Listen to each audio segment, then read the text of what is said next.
ফের কলকাতায় অগ্নিকাণ্ডের ঘটনা। বন্ডেল গেটে দেশ মেডিকেল ওষুধের কারখানায় ভয়াবহ অগ্নিকাণ্ড। ঘটনাস্থলে দমকলের 11টি ইঞ্জিন। ঘটনায় আতঙ্কে এলাকাবাসী। ফের খাস কলকাতায় অগ্নিকাণ্ডের ঘটনা। বড়বাজার খিদিরপুরের পর এবার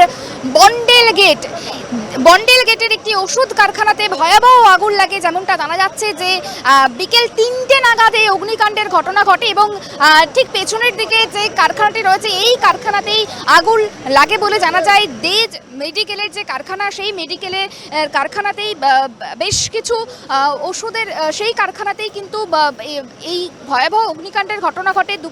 বিকেল 3টে নাগাদ এই ঘটনা ঘটে। যেমনটা স্থানীয় সূত্র মারফত জানা যাচ্ছে যে বহু পুরনো এই কারখানাটি এবং সেখানে কনস্ট্রাকশনের কাজ চলছিল এবং সেইখান থেকেই আগুন লাগতে পারে বলে জানাচ্ছেন দমকল কর্মীরা। এবং শুরু থেকে যেমনটা জানা যায় প্রচুর ধোঁয়ায় ঢেকে যায়, গলগল করে ধোঁয়া বেরোতে থাকে এবং দীর্ঘক্ষণের চেষ্টায় দমকলের 11টি ইঞ্জিনের প্রচেষ্টায় আগুন নিয়ন্ত্রণে আসে।